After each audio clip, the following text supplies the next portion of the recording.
Today, let's spend time learning about the Tabernacle of Moses and the Tabernacle of David. Moses' tabernacle represents the truth or the foundation of our faith. In the 25th chapter of Exodus, God came to Moses and said, "Tell the Israelites to bring me an offering. You are to receive the offering for me from everyone whose heart prompts them to give." God gives Moses a list of things he needs to collect. And in verses 8 and 9, God says, "Then let them make a sanctuary for me, and I will dwell among them. Make this tabernacle and all its furnishings exactly like the pattern I will show you."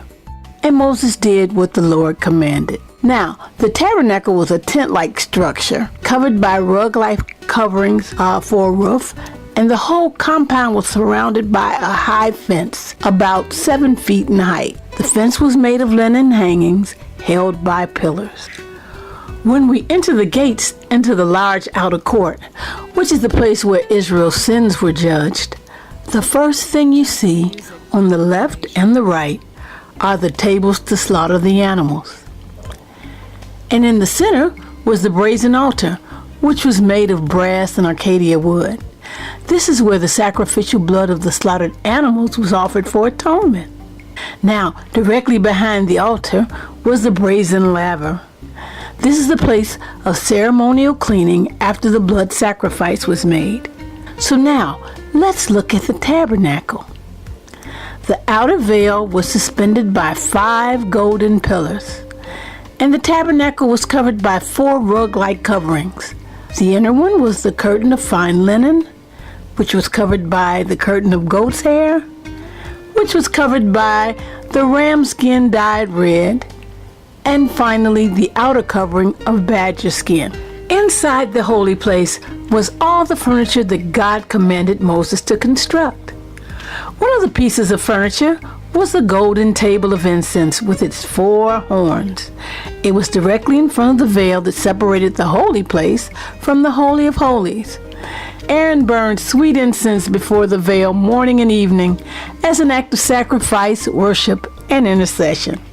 So next, we see the high priest and the table of showbread. It was made of acacia wood and covered with gold. There were 12 loaves of bread on the table to represent the 12 tribes of Israel. The high priest wore a breastplate with 12 jewels, which also represented the 12 tribes. Now, directly across from the table of showbread was the menorah. Its primary purpose was to illuminate the holy place. It was a really large candlestick. Now, let's look at the inner veil. It separated the holy place from the Holy of Holies. Behind it, in the Holy of Holies, was the Ark of the Covenant. This is where God dwelled. Inside the Ark was a golden pot of manna, Aaron's rod, and the tablets of the law. The area between the wings of the cherubim was called the mercy seat. It was sprinkled with blood once a year by the high priest on the Day of Atonement. Only the high priest had access to the Holy of Holies 1 day a year. That's right, 1 day a year on the Day of Atonement.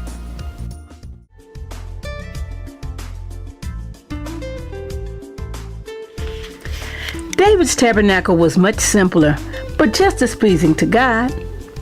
David's tabernacle was set upon Mount Zion and became the focal point for worship during David's reign.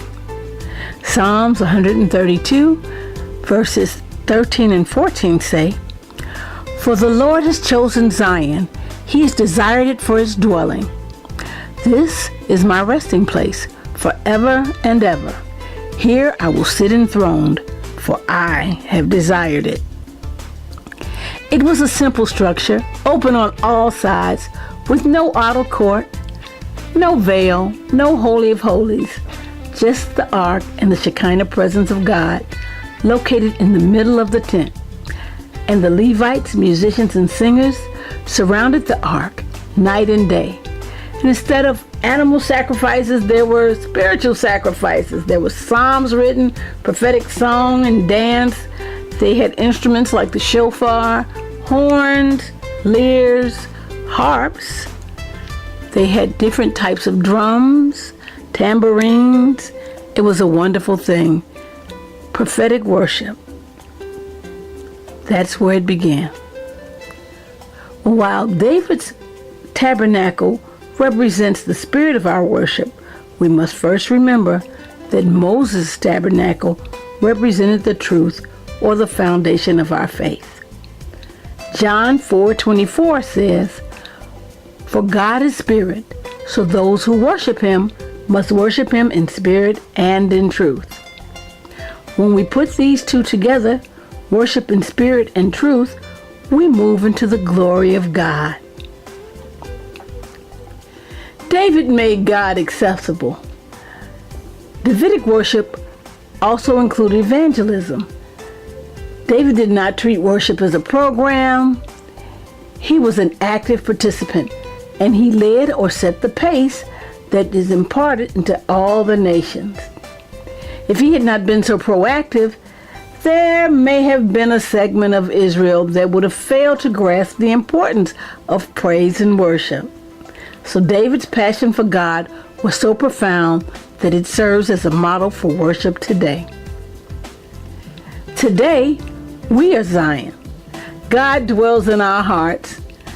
We sacrifice our bodies and our hearts. We honor the Lord with our praise and worship. Our praise and worship is prophetic. We sing, dance, prophesy in order to commune and fellowship with God.